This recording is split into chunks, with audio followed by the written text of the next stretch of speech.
so excited because today's Christmas movie is Scrooge and Marley.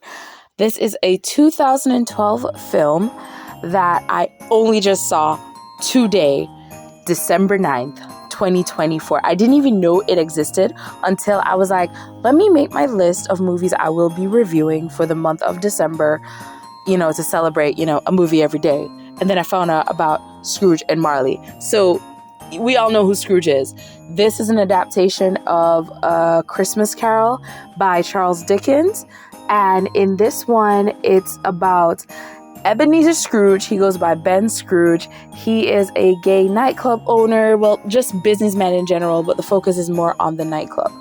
He has his past partner, Jacob Marley, who passed away, played by Tim Kazurinsky, who, of course, is like, yo, if I want to get out of this, I don't like being in this part of hell.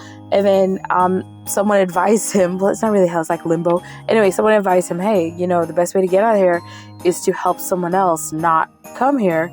So he goes and, of course, visits his old business partner, Ebenezer Scrooge, played by David Pevsner.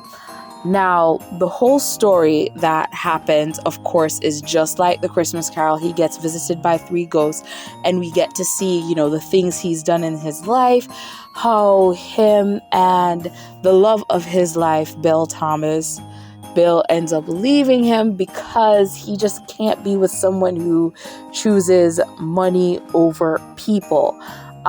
We see him not have a great relationship with his niece because, as far as he's concerned, his niece is the reason he no longer has his sister around, who was just, a great, big, huge part of his life.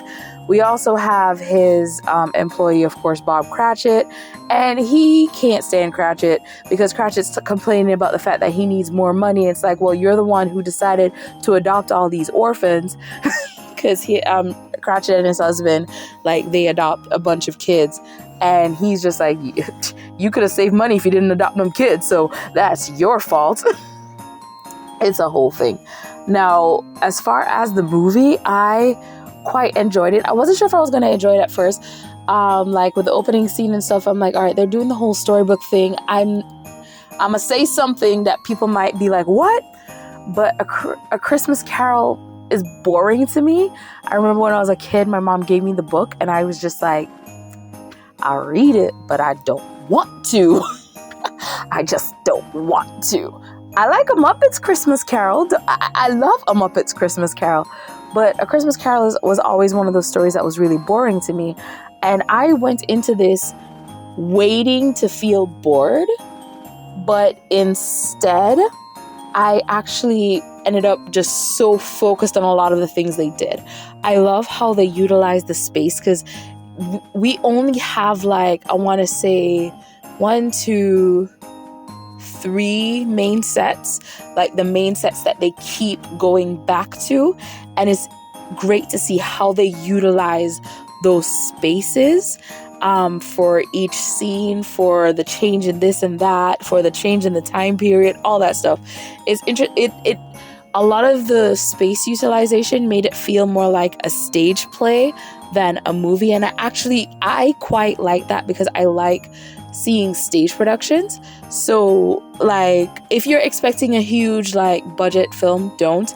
This is definitely low budget, but the utilization of space is something I quite personally enjoyed. I loved the singers, the way they were used in the storytelling, especially when it came to singing of Scrooge's death, because of course we know eventually Scrooge sees his own death and how people react to his death. And another thing that I really loved is the death, shrouded in black. And not death, I'm sorry, Ghost of Christmas to Come. Why did I say death? But Ghost of Christmas to Come, shrouded in black, very tall, very you can't see a face, but I'm like, yo, that is so cool. I was like, is that a drag queen? Did they get a drag queen? It was just like, we're gonna shroud you in black, you're not gonna have any lines, you're just gonna point. because it looks good. It was good. Like, I was like, work. I don't know who you are. I don't know who you are. But I loved it. It like, Ghost of Christmas to Come was my favorite ghost. Ghost of Christmas Present was actually also a partial favorite.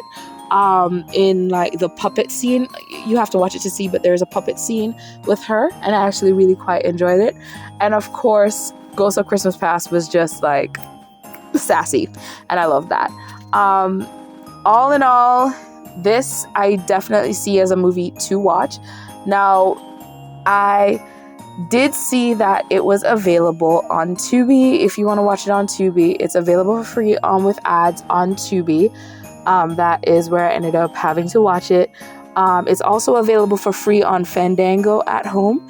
And if you want to purchase it, it's on Amazon Prime for starting at $3.99.